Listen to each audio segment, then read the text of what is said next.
Thanks everybody for coming. This is our second legislative breakfast for Lamoille Economic Development Corporation and Lamoille Chamber of Commerce. Our next breakfast is March 13th. It's going to be at Jenna's house in Johnson, and we also have one at April 3rd at Smuggler's Notch Resort, and we encourage you all to come. It is important that we get community participation for these events for them to take place. If we don't, then we won't have these kind of events. So we really appreciate you all coming.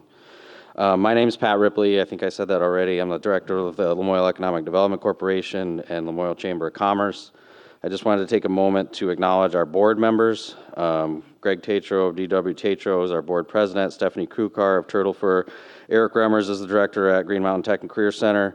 Jeremy Elliott, owner of Smuggler's Notch Distillery. Mark Vandenberg, Sun and Ski Inn and Suites. Tina Norton of Union Bank.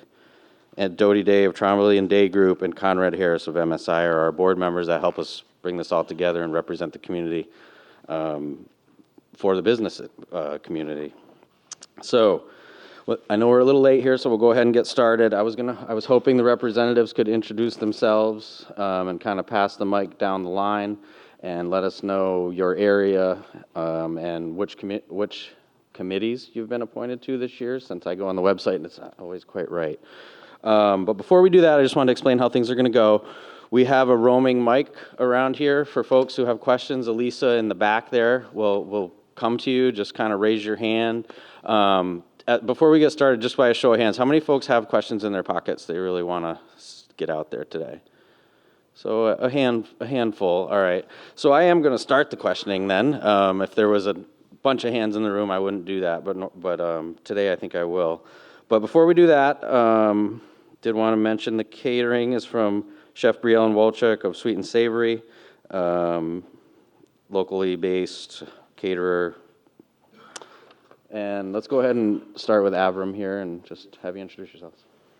Good morning. I'm Avram Patt. I'm one of the two representatives for the Lamoille-Washington district. That district includes Morristown and Elmore.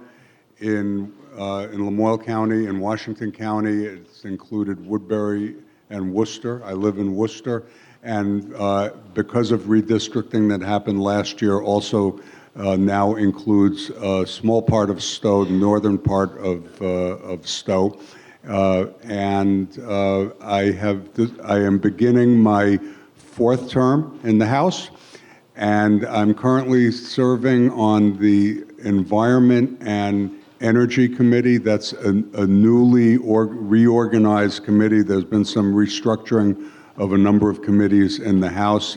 Previously served on the Energy and Technology Committee, but it's the committee that deals with energy and telecom issues, including broadband. And the big new issues for me personally are all the environmental issues, permitting, water quality, solid waste. We'll be dealing with the controversial issue of trapping and fish and wildlife and all of that. Thank you. Yeah, good morning. Thank you, Avram. My name is Jed Lipsky. I represent Lamoille 1, also called Stowe, and it's an honor to be here. One of the other freshmen you'll meet at the other end is Lucy Boyden from Cambridge, and she said, Jed, this is really a beautiful town hall.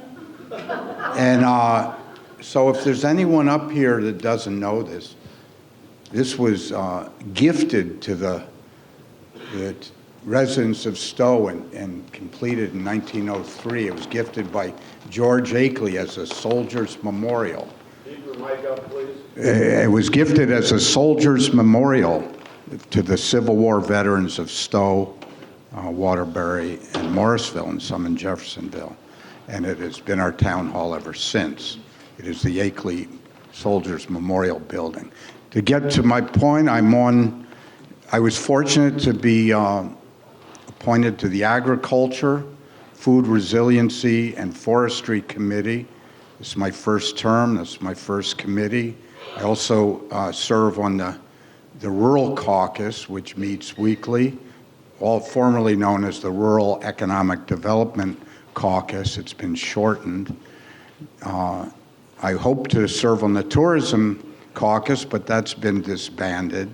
but I still work and advocate very strongly for that industry, which is so critical to many communities in Vermont, but particularly to Stowe. And I am an independent, and I'm going to pass to Senator Westman. I'm Rich Westman. I'm the senator from the Lamoille district. That's a little difficult for me to say right now. I still get phone calls from Stowe. I represent the 9 towns in the county, Fletcher, and Stowe's out of my district to my chagrin, but population pushed that. It's great to see Andy Perchlik here, who serves on the Appropriations Committee with me in the Senate in the afternoon. My morning committee is Agriculture, and I think that's enough. Thank you. Good morning. My name is Saudia, Lamont, and I represent with Avram the Lamoille-Washington district, so no need to be repetitive. And I sit on the General Housing. Everything's been redesignated, so General House and General Affairs. That's where I'm at. That's the committee I'm on. Several caucuses. I'm there. I'm here. Good morning. Thank you for being here. Thank you. I'm Andrew or Andy Perchlik. We're representing the Washington District. If you have questions, you can still call Westman. And they do. Yeah, that's totally fine with me. But happy to be representing Stowe now. So the district is all of Washington County, all 18 towns and 2 cities, plus Stowe, plus 2 towns in Orange as well, Braintree and the town of Orange. This is my 3rd term, and I'm on transportation in the morning and appropriations with Westman in the afternoon. And happy to be here and interested in hearing your questions. Good morning. I'm Dan Noyes. I represent Wolcott, Hyde Park, Johnson, and Belvedere, the Lamoille 2 district. And I serve on the Human Services Committee. And this committee looks at policy around the Department of Health, the Department of Aging and Independent Living, and the Department of Children and Families. Oh, this is my 4th term. Who do you represent? Did you say that? Yeah. Okay. Hi, I'm Lucy Boyden. I represent District Lamoille 3, which is Cambridge and Waterville. I sit on the Committee of Government Operations and Military Affairs, so that covers our government structure, elections, liquor, lottery, military affairs, cybersecurity, technology, kind of a catch-all committee. And I'm also a part of the Climate Caucus and the Rural Caucus. Great, thanks. So as I said, I think I saw a couple coffee warming devices over there. So feel free to get up and help yourselves, and we'll try to get something up here for you all as well to keep you awake. No,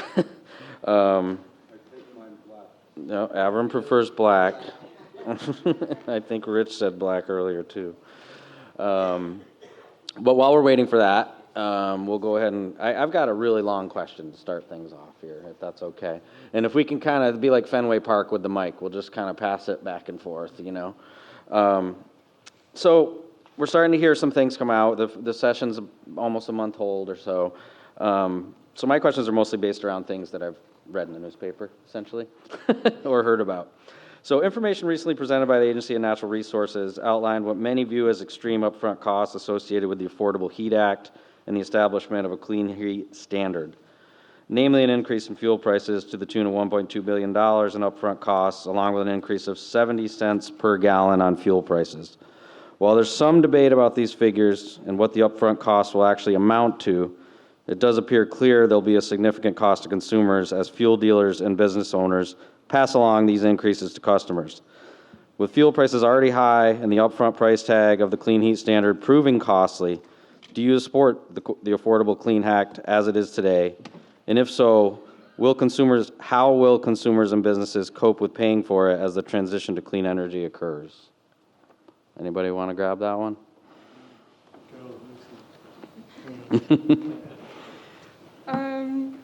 It's really important that we look towards a future that combats our greenhouse gas emissions, but we also need to be really conscious about affordability, especially for those who are in the middle and lower income. I'm still working through the Affordable Heat Act, reading through the bill, and making the differentiations between this bill and the Clean Heat Standard. We've talked about it a little bit in the Climate Caucus, which maybe Avram can speak to a little bit better. But it really has a focus on helping those within the middle and lower income transition when needed to more renewable energy sources. Does anybody else want to speak to this? Thanks. Any more on that? Yeah, it looks like Jed has something on that too.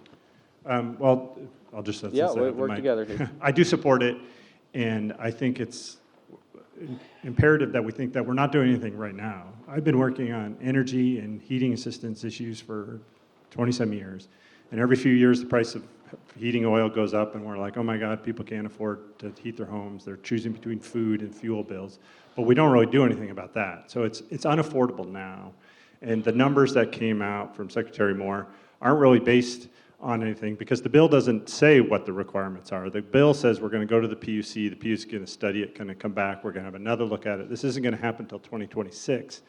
So I think it's important that we do it because fossil fuels are not helping Vermont. They're not cheap, and they're not local, and they're polluting. And we do have local options. We can switch more to our own produced local renewable energy, and we have a beautiful supply of wood, and we have an advanced wood industry that we could build that can support the forest and products industry, that can support the logging and the working landscape. And there's ways of doing that responsibly that won't raise prices. And what the key of the bill is that we heard from the governor last time is that it can't raise the prices for the lowest income, the folks that are already hurting now on fossil fuel. And kerosene price went up 90%. So what are we doing about the fact that the price went up almost 100% for kerosene? We're not doing anything. So this is a way to try to get us on a path to where we can provide some solutions for those now who are suffering. So that's why I support it, and it's important to remember that it's going to go to the PUC and it's going to have opportunities to make it better. I would say that it is a report back from the PUC. What has been a question both last year and this year remains, does that mean that the PUC will report back and there will be a vote of the legislature and there will be an overall look where we have the real numbers about the cost? If there isn't a bringing back of the proposal, so there is a second vote of the legislature, and that I'm not inclined to support it. And because I think it's important that we truly understand what the cost is. I think you could hear in Pat's question that there are all these estimates, but nobody really knows what the cost will be. And I think that that's important because we can't do this on the backs of poor people. Yeah, thank you. I've looked at this a lot, and I tend to agree with Senator Westman. All of us, everyone in this room cares about reducing greenhouse gases, clean heat. No question about it. It's very important. But how it's paid for and how that replacement energy is acquired and its impact on middle class, former middle class, and aging populations. Many of us still have oil burners, and how they are able to afford to convert to heat pumps and other clean energy sources, what backs those heat pumps up during cold spells like we had a few days ago is of critical importance. So the rebranding of the name, the Clean Heat bill to the Affordable Heat bill is might be good marketing, but I agree with Rich. Until the numbers and a real cost plan of how it impacts all the businesses and families, particularly those most vulnerable in our community and state, I am reticent to say I'm all in on this because nobody has the real numbers or the real costs. The bill that passed both the House and the Senate last year and was vetoed was a bill that was largely written in the committee I served on at the time. This year, legislation on this is starting in the Senate. And of course, those of us in the House that are interested in this are following what the Senate is doing. I have to say, I have been extremely disturbed by the misinformation that Secretary Moore put out recently about the cost, where she herself said, basically said, I don't know what I'm talking about, in almost as directly, when in fact there have been cost estimates done in the last few years on what some of these things will cost. Realistically, with energy prices changing constantly, fluctuating up and down constantly, through nothing that we do here in Vermont, it is very hard to put an estimate on the cost per gallon of what this is going to cost any of us or anything like that. The energy prices are subject, particularly fossil fuel prices, are subject to market forces internationally, and that is what is going to be driving the cost, not this bill. What this bill does is it allows and encourages both individual Vermonters and businesses that use energy, as well as those in the energy business, to, over time, not all at once, change their business model and how they use energy and where they get energy from when the opportunity arises. So I want to give an example, and that's me. Had a cordwood boiler side by side with an oil boiler. That was the heating system in the house. Last spring, while my committee was dealing with the bill, the wood boiler gave out for the second time, and I knew it had reached the end of its useful life. And I replaced it with a pellet boiler, which is much cleaner, much more efficient. And I'm buying pellets from a fuel dealer that formerly sold only oil, propane, and kerosene, and is now selling pellets. And that is an example, and some of you know who that dealer is. And that is an example of the kind of shift that this bill encourages. So when people like me have to make a choice, we make the right choice and we get some help doing it.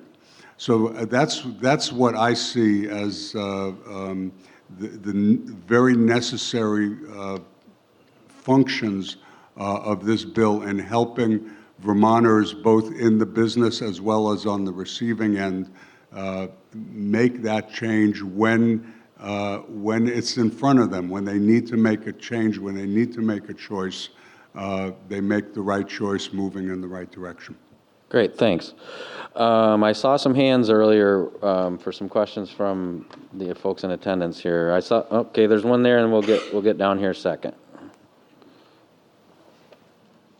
Hi, I'm Kathy DeMars, and I'm the Executive Director at Lamoille Home Health and Hospice.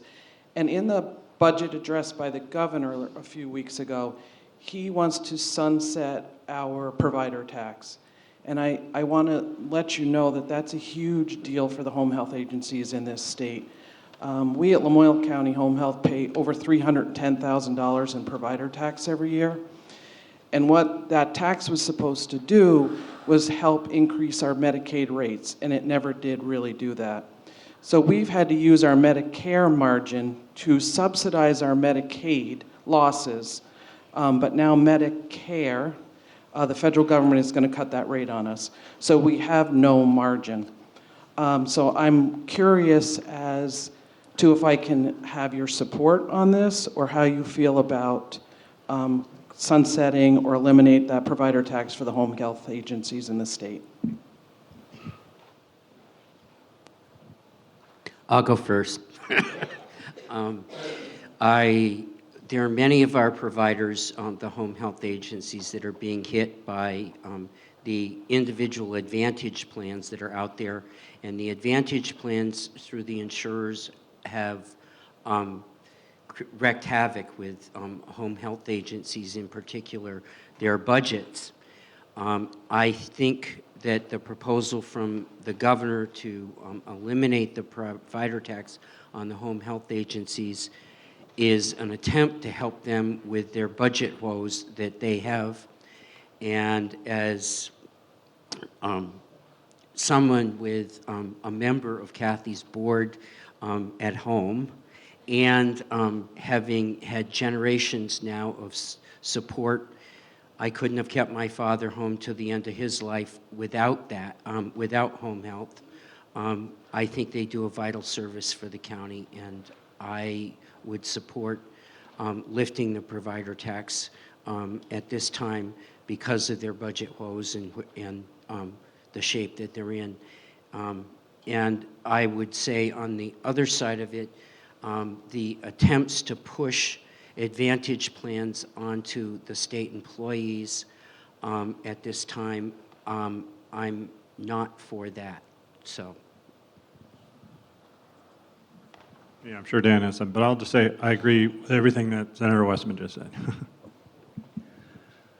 Every Wednesday at noon, I'm the chair of the Older Vermonters Caucus, and I bring together legislators and advocates from across the state and talk about the issues that affect older Vermonters. And last week was the provider tax, and we really heard about the impact the cuts to Medicare and the Medicare savings are having on these services.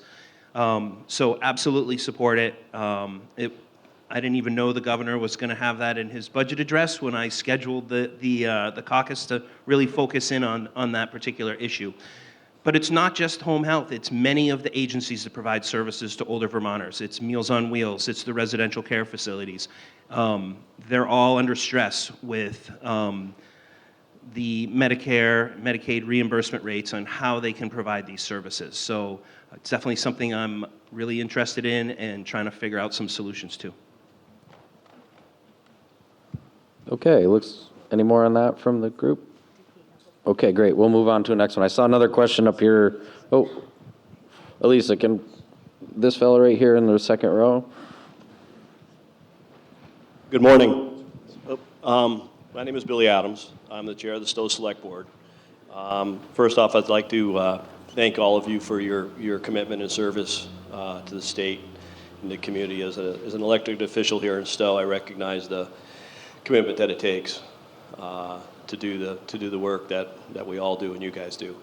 I'd be remiss if I didn't bring up the conversation around property taxes.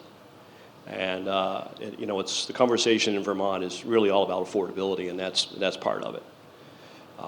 In August, we wrote the Stowe Select Board wrote a letter to you folks and to the governor, particularly trying to address the issue around income sensitivity and the caps that got pushed down originally from Act 60 down to a lower number. As you all know or aware of, that the state has seen a boom in real estate values. The town currently is going through a reassessment, somewhere around 75%, 78% CLA currently on the letter dated July, but it's actually dropped below that. Statewide, I see that the state CLA is 83%. 130 some odd towns are having to go through a reappraisal. Our hopes are that, we have 700 people in this community that rely upon that tax break of income sensitivity. And when you reassess I don't know what the number will be, but I'm scared that it's going to be a large percentage of people that are going to get moved out of those brackets and not be eligible for income sensitivity. And it's a real concern, not just in Stowe, but across the state. So I'm hoping that even though you guys aren't on those committees, possibly that you have your ear to it and recognize that affordability, it comes in many fronts, and for the Vermonters, even here in Stowe, some would be surprised at the number of people that actually rely upon income sensitivity here in this town, but we are a rural town just like any others. And so I hope that you guys support our request to move the caps up on all fronts. On the same topic of conversation, I didn't know what you guys' thoughts were on, there was a Vermont Digger article that came out from House Ways and Means this week that said that Vermont is in a crisis in terms of the reappraisals, and that there was a thought of putting a moratorium on that and moving to a more of a statewide reappraisal program that's monitored by the state. I didn't know what your guys' thoughts on that, but again, appreciate all your work. Thank you. Looks like Jed, we'll go with. Pass this down to Jed, but I Yeah. just want to say, Jed has made me aware of this. We've talked about it a bunch, so you have a good rep there. He's talking to me about it. On the second point first, I was on the summer committee with Representative Kornheiser on the income-based education tax committee, where we talked a lot about these things.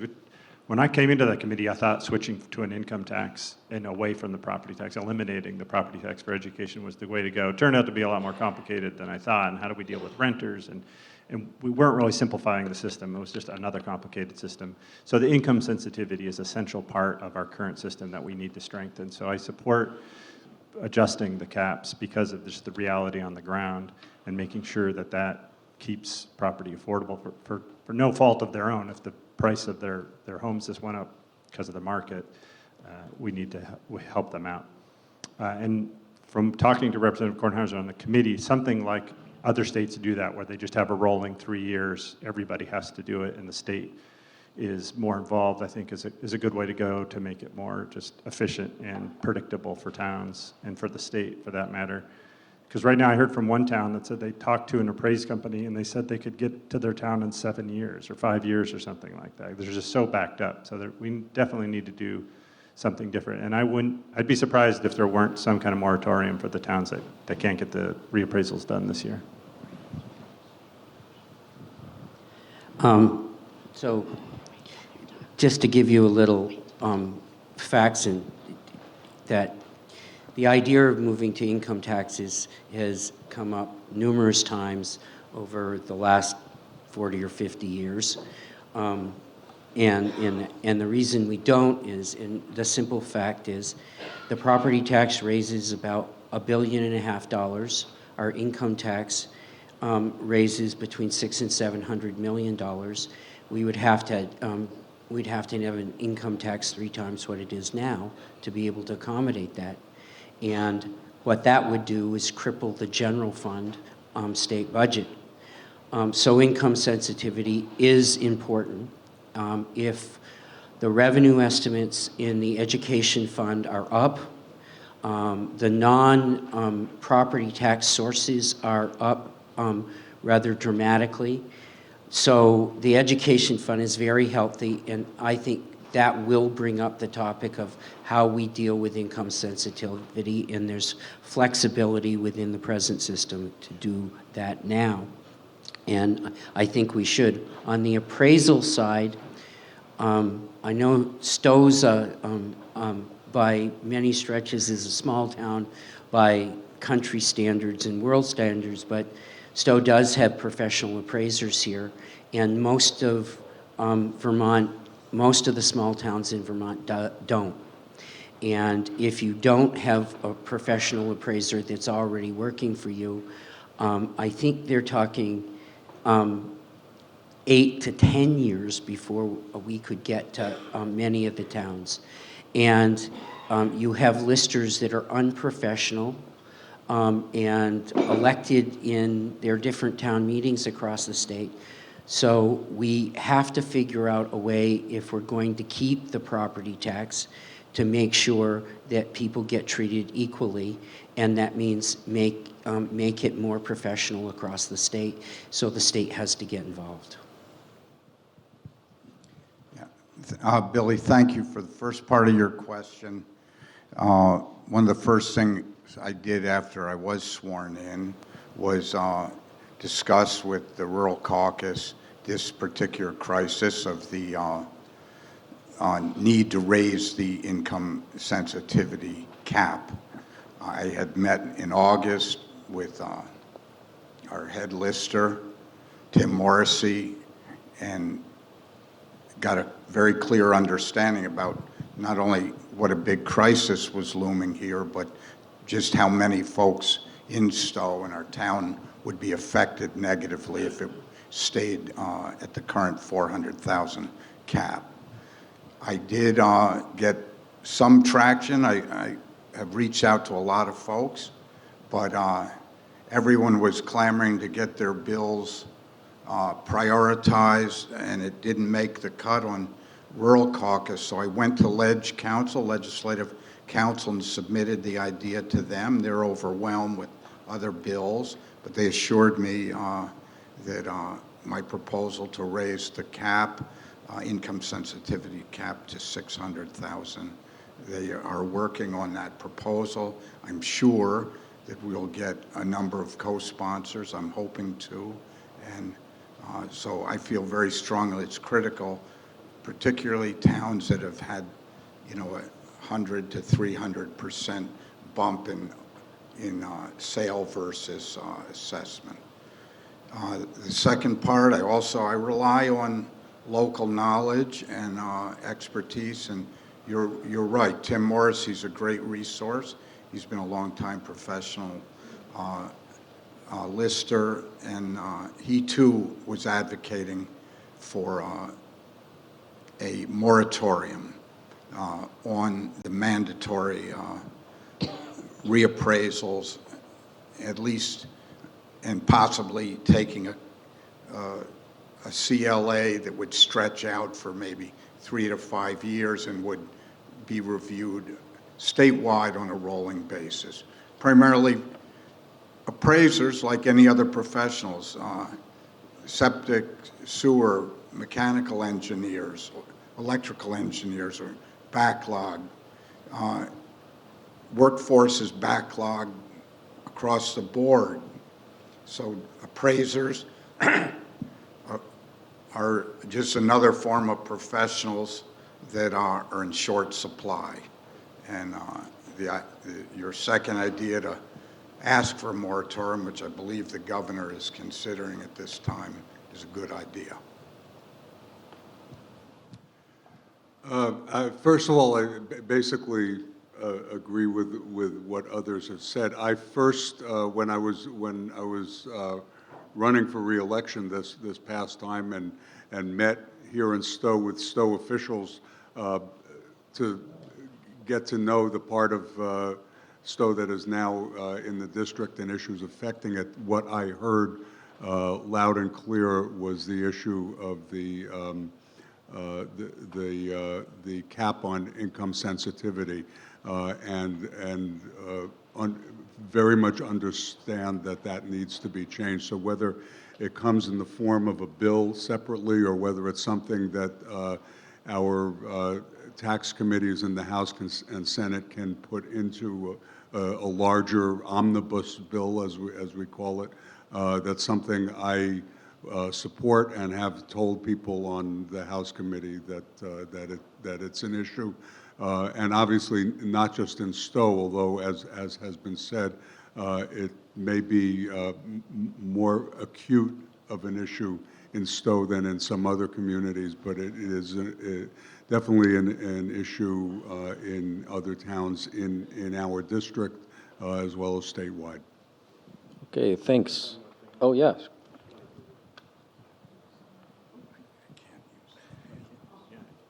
Got that shoulder. I just want to remind folks that Senator Cummings, who's one of your senators, is the chair of the Senate Tax Committee, Senate Finance Committee, so we should definitely be in communication with her. She'll be key on this issue. Yeah, and just incidentally, Senator Cummings, I believe, teaches on Mondays, so she was Oh, thank you. I can't give her that excuse then. I saw another question on this side of the room. Good morning. And again, is that better? Oh, yes. Good morning. My name is Alan Horsley. I live in Stowe, up on the hill. I appreciate very much what you all have put into service to the community. My concern has been for quite a while that there has not been a realistic, strategic assessment for the future that encompasses the wide problems that we have. I've become aware, unfortunately, with the VA and the VA's struggle to find help for veterans who are being frozen out of their homes, being squeezed in every direction. You may be interested in knowing that Vermont has the lowest possible deferment for veteran service. That is, we get no tax breaks or virtually no tax breaks. And I don't want to emphasize the veterans, but what I do think is very important is for you people to be keeping your eye on the broad strategic issues that all of these problems relate to, especially poverty, unexpected poverty, people who thought that they would be well taken care of by the time they were 65, 75, 82, and find out that unless they've been very lucky, myself included, they're in serious trouble. And they can only be resolved, I think, by looking at the broad scope. Who is being affected? What is realistically we can do about any of these trends? And do we need to be basically, at some point, take some radical steps to readjust the injustice and limitations and inefficiencies of the system? But it takes an overall dedicated look to do that, I think. Thank you.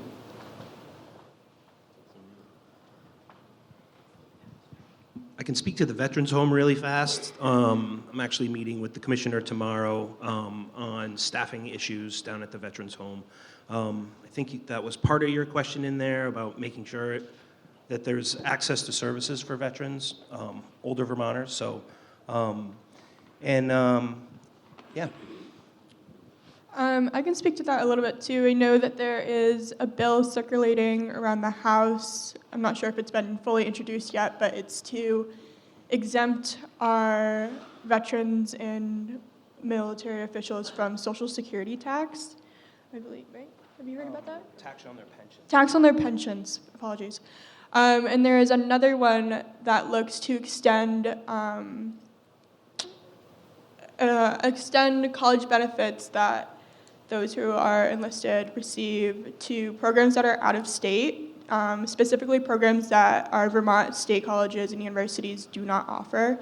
So attracting more young people into the military. But yes, absolutely, we need to continue supporting our veteran affairs and healthcare.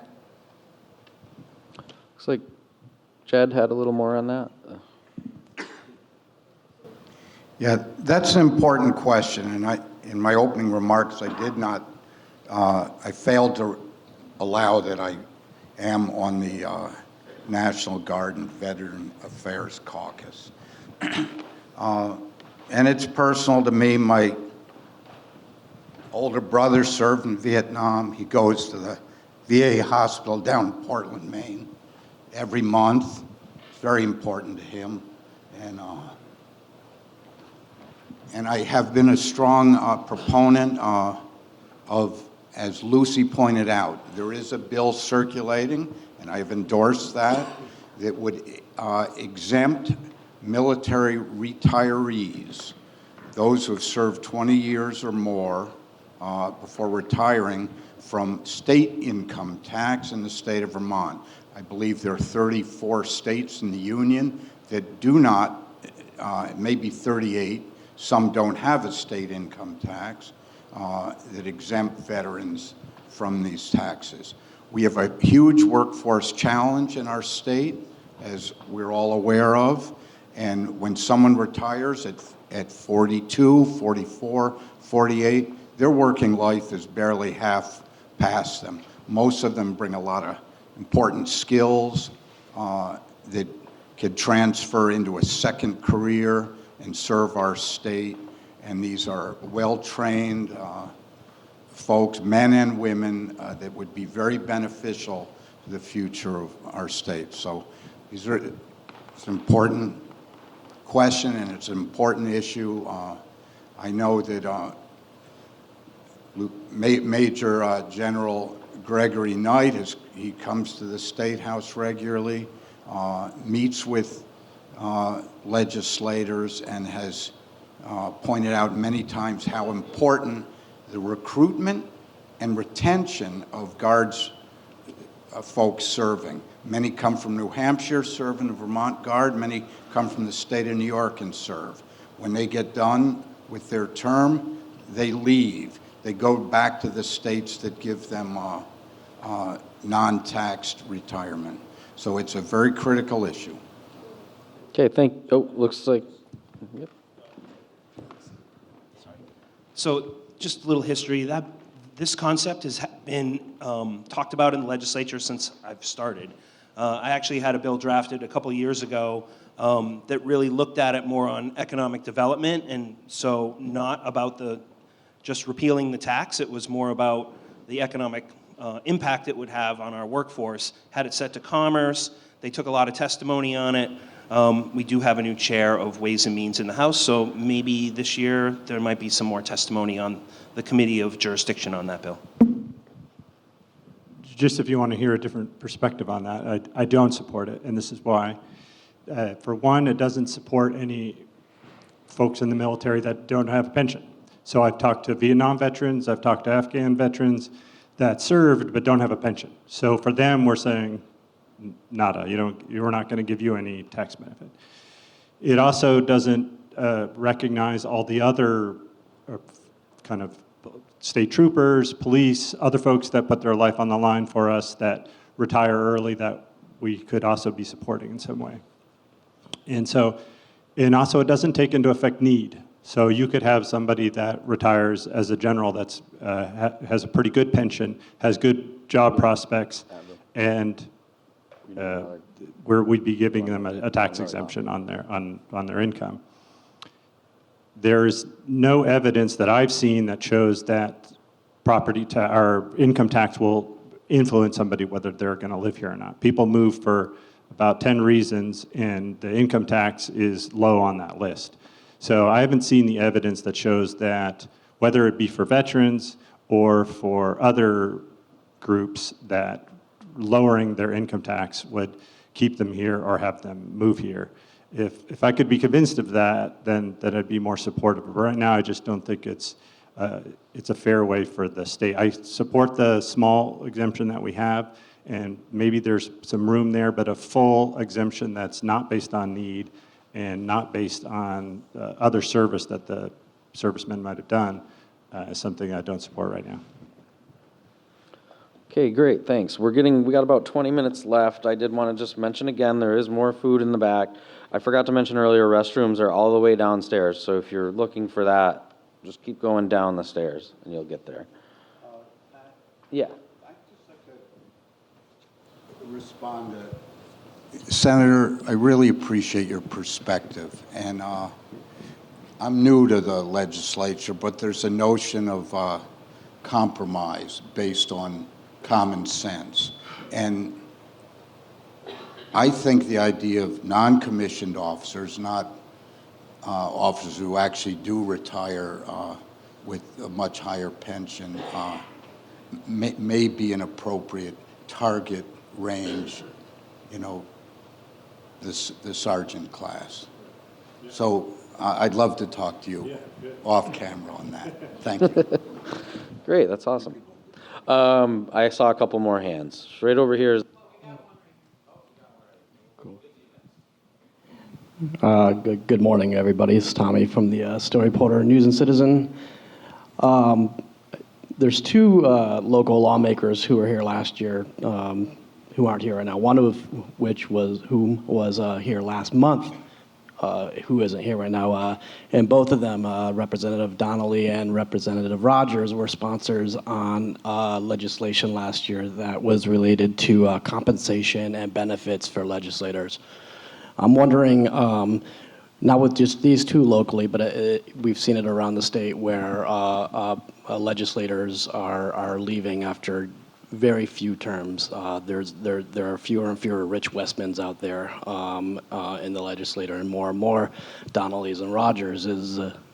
I'm just wondering if you're concerned about some sort of brain drain in the legislature and in the inability to balance work, home life, and legislative work, and if you support looking at raising the legislative pay for legislators.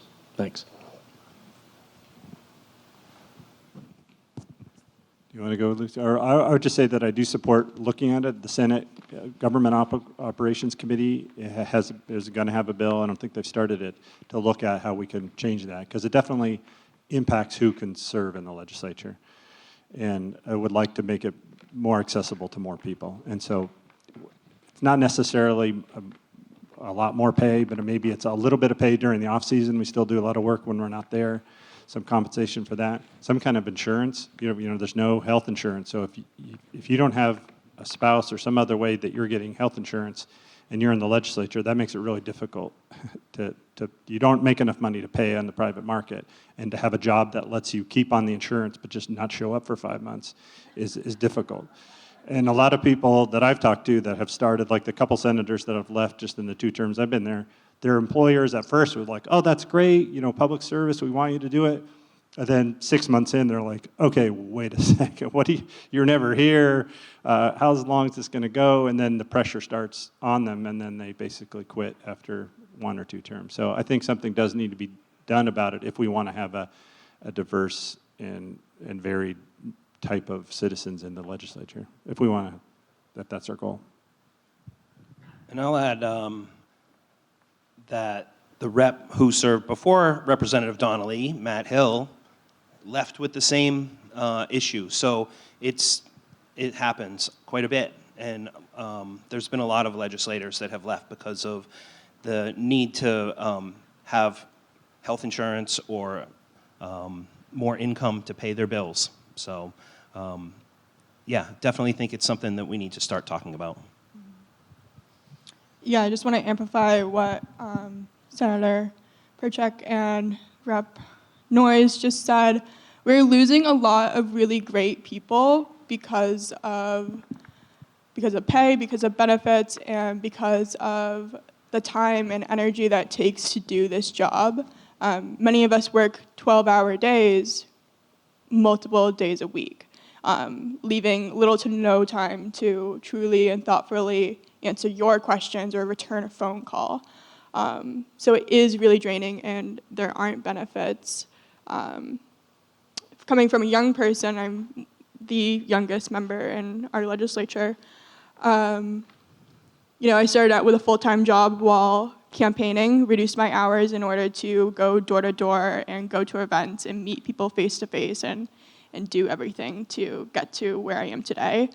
So I reduced my hours, and with more of the time and energy that this job demanded, I had to leave my job. So this is full what I'm doing with no health benefits. So it's really hard to be a young person in this position, provide valuable insight that is going towards a progressive future that Vermont needs. And we really need our young people and our middle-aged people, even though everybody does provide really valuable insight. I'm not saying that the legislature doesn't deserve to have the older demographic of Vermonters, because everybody provides such valuable insight, but there needs to be a mix of people that truly represent Vermonters. And I forgot to mention that earlier. I'm also a part of the Futures Caucus, which is a caucus made up of members, we welcome all, but it is made up of members who are 45 and under. and we are looking at legislative pay and benefits as a priority.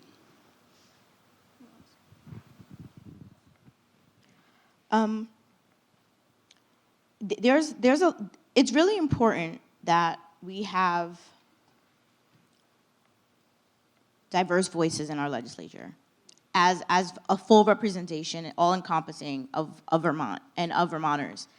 And the number of women we have serving right now, moms, parents, because it's not just healthcare, it's childcare. And that's something that's big in our committee right now. We're doing paid family medical leave, but it's not even that. It's also childcare in general, because this is a workplace, right? As any other workplace is. And you expect to have those things so that you can show up and do your job and do it well. However, the balance of being there, which, to just echo what was already said, the amount of hours that are put in, it's not just when we're there. You know, there are meetings before, there are meetings after, there are meetings during, you know, and so it's an ongoing full-time thing. And when you have to show up for yourself and sleep and rest and be well and show up for your families and then show up for you all, you know, to respond to your emails and your phone calls and your texts and all of those things, there's not enough time in the day. So how can we make it so that people can do those things and there's a balance so that we can serve well and still show up in our communities as well to amplify what you all are saying you need and respond to you in meaningful ways and not just give you, you know, a stamped response because we don't have time, right? Yeah. Kate Donnelly's not here because she resigned last week. If Kate, without Kate's, I'm going to count that as half of this stage right now is brand new. And I think for people in the state and the legislature has had tremendous turnover recently. And I would just say this to the group. 40% of all Vermonters have a health care benefit package that has a Medicaid component. So if you think of the legislature like a board of directors and that oversees the largest single insurer in the state, and you compare that to the Blues or MVP or something like that, you never would put brand new people on a board of directors to the Blues or MVP or a large insurer. And when you have a legislature that people leave because they can't build a life, Lucy Boyden just replaced Lucy Rogers, who was in her second term in her middle 20s, and she had to leave because she couldn't build a life. And without experience in the legislature, you have people making decisions about complicated things like Medicaid and insurance that don't have the background that you know, not that they all aren't good people and they aren't, there isn't a lot of talent here to learn in the future, but they don't have the history to be able to deal with complicated issues in a way. So they end up, whatever gets put in front of them, it's hard for them to judge all of that. So it is a real issue. It's also an issue in the legislature that we don't have any staff. Zero. I have people all the time that call me or email me, and I had 2 this last week. Well, I've tried to get I left message at your office, and I'm like, I don't have an office. I have a seat at a table in the Appropriations Committee, a seat on the floor, and a seat at a table in the Senate Ag Committee, and I have no space. There is not even a space in the building for me to make a phone call and not be heard. We need to think about the way our legislature is doing its business, the experience we have there, what we want this to look like in the future, and we really need to talk about an institution that is, I love the place, and I love the issues, and I love Vermont in its relationship, but we need to think about what we want this to look like.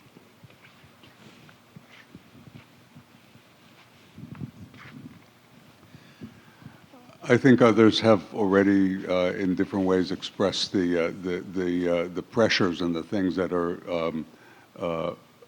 not working or not working any more than maybe they once did. I think the fundamental issue that we grapple with is the fact that, and sometimes we say this with pride, we're a part-time legislature, and that in turn ends up affecting what people get paid or don't get paid for the work they do, especially for the work that is involved in being in the legislature year-round, whether we're officially in session at any given time or not. We're officially, for most of us and most years, in session from January through sometime in May.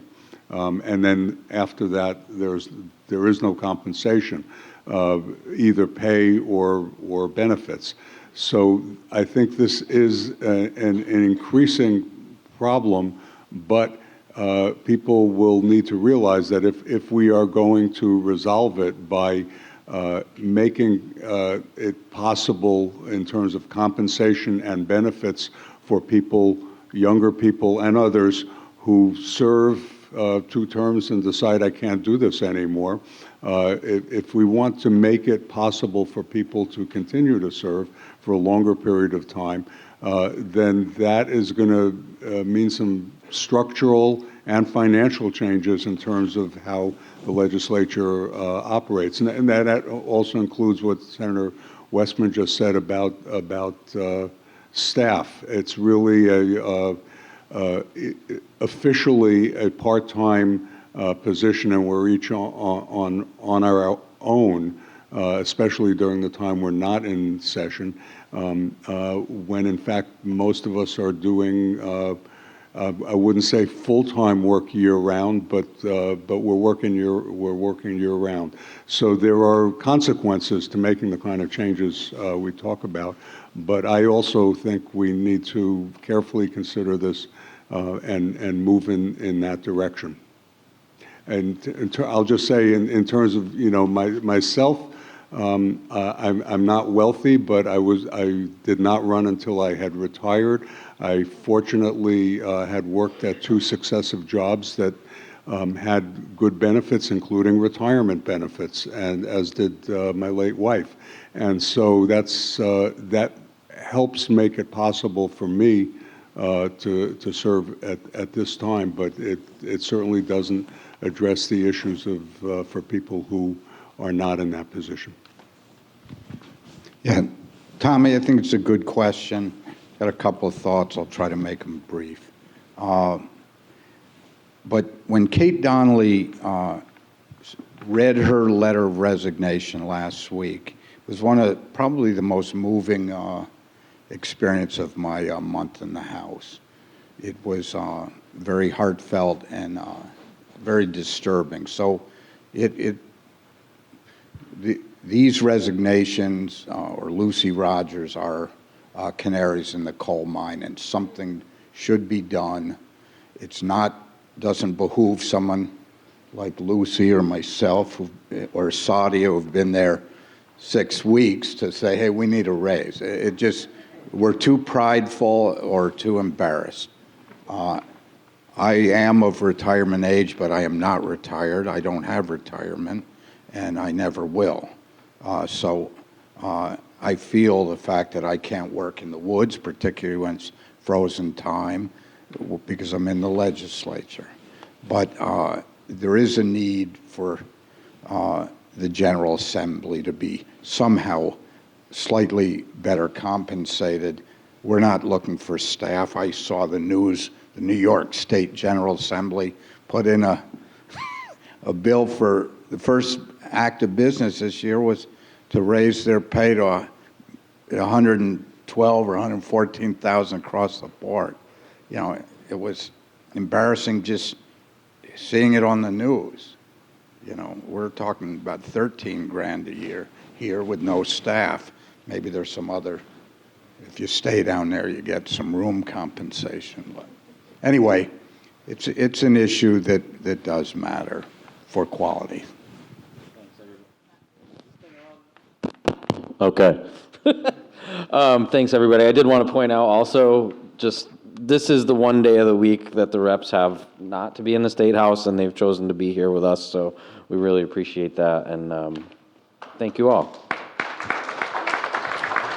So we do have time for one more question, I think. Before we do that last question, I just wanted to say I did see there's hands that we're not going to be able to get to, but again, we do have another one of these March 13th at Jenna's Promise in Johnson, as well as April 3rd in Smuggler's Notch Resort. I'd encourage you to come to those. You can also send me questions beforehand, and we'll probably get to those first if we don't get to what you had today. So let's go ahead and right over here, third row. Did you still have one?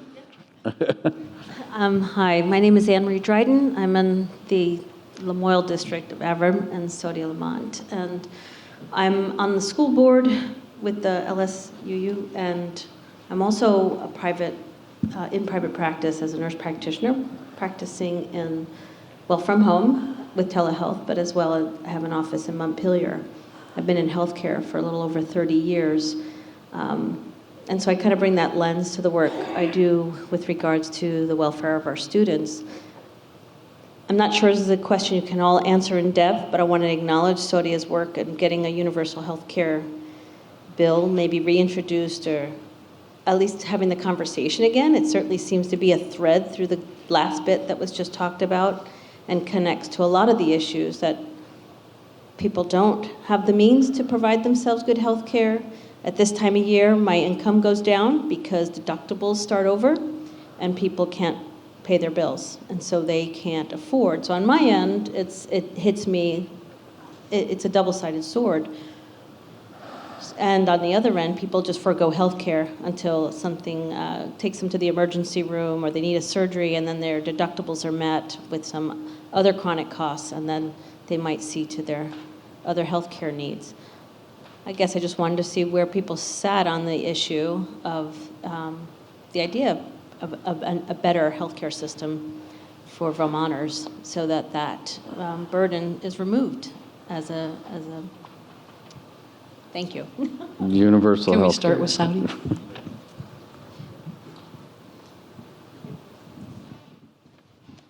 Thank you for that question. And so I just want to preface with, as a newcomer, this is my predecessor's work, right? So these are all the seniors who have been there, have been working on this and putting this work forth for years.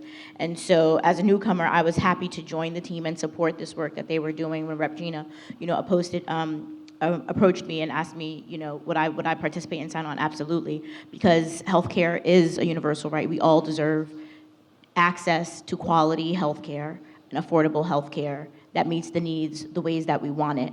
And I want to just also emphasize some other things that came up in regards to the provider tax and the Medicaid tax, and because there's so much in the way our healthcare system is set up. Our primary care providers, they only get 6%, and so it's really, when we look at how people are compensated for the work that they do, where people are going for care, where the funding for that care is going, there's a real disconnect, and so it throws everything off whack.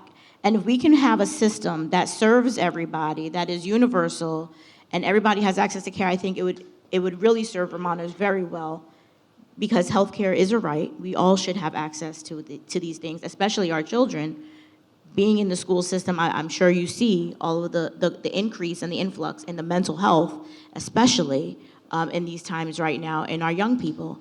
And it is extremely trying, and they do need access to care, but we need providers, and we need providers to be compensated so that they can be here to do the work. So thank you for your work that you're doing, and I appreciate that very much. And on top of that, thanks for being on the school board. I think that's tougher than being in the legislature.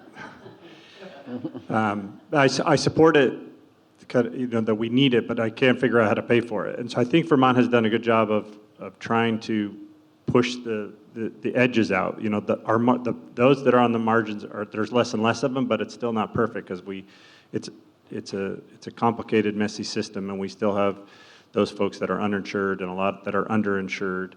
And as Senator Westman said, it's a complicated issue, Medicaid. I haven't had to deal with it. Now that I'm on appropriations, this comes up, it's already come up a little bit, and it's going to come up a lot more. So it's something I'm definitely learning about, and something that I would need a few terms to really kind of understand is how can we work on that. But I think Vermont has, from what I've learned so far, is Vermont has been very innovative in how we can maximize those federal dollars to help those that most need it. But there's no doubt there's still a gap that we need to work on.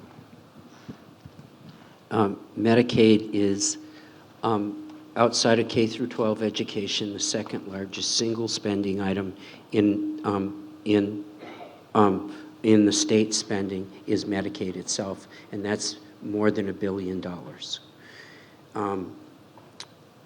What Andy just said about I would love to have coverage for everybody, and that how do I afford it?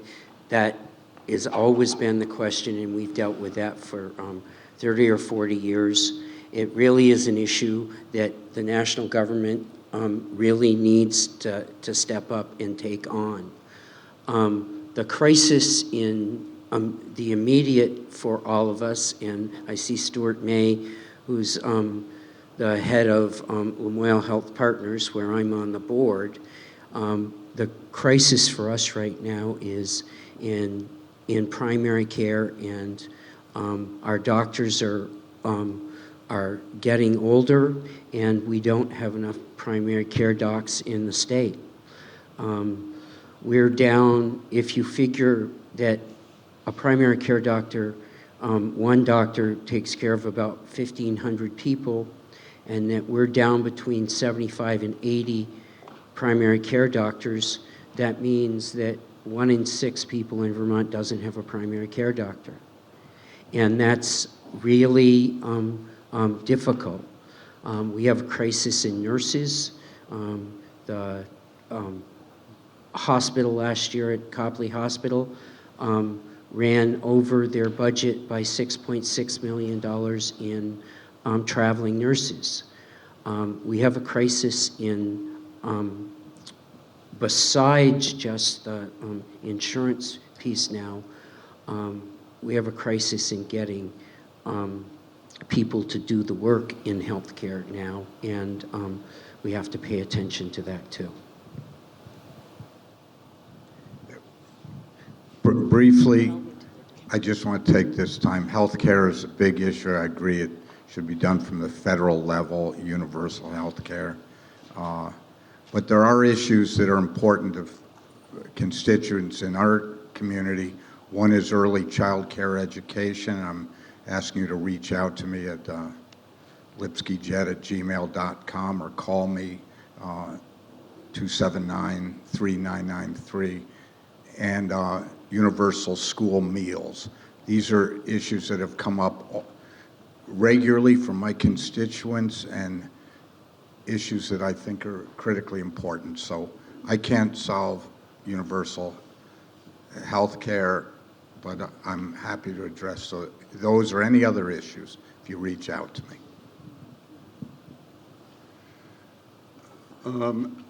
I agree with what's been said, that fundamentally dealing with what's wrong with healthcare and access and affordability is not something Vermont, particularly a small state, but it's not something any state can do on its own. It is a national issue. Vermont has tried, but as I think people know, a very significant number of people in part of the state, particularly the southern half of the state, get most of their medical services in New Hampshire.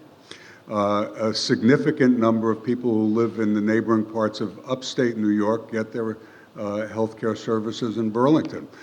So the state line issue, it's not like we're sealed off and we can accomplish this on their own. But I do want to just tell you a little bit about where I'm at about universal access to healthcare.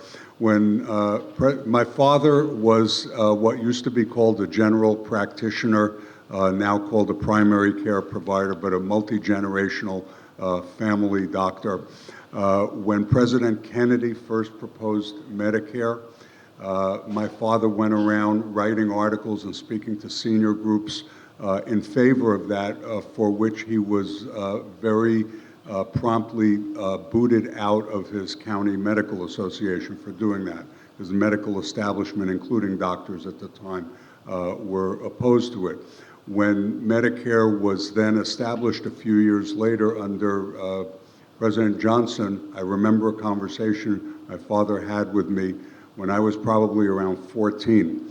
And he said the best thing about Medicare was not that all of the people over 65 were now going to have access to health care, but that it would be obvious within 2 or 3 years that everyone should have it. So that's how I was raised, and we're still working on it, but really is a national issue that has to be addressed at that level, or at a minimum at a regional, multi-state level. It's not something we can do in Vermont alone. Great. So I just wanted to make a point of clarity, if I could. So just to address Mr. Westman, and again, thank you all for your service.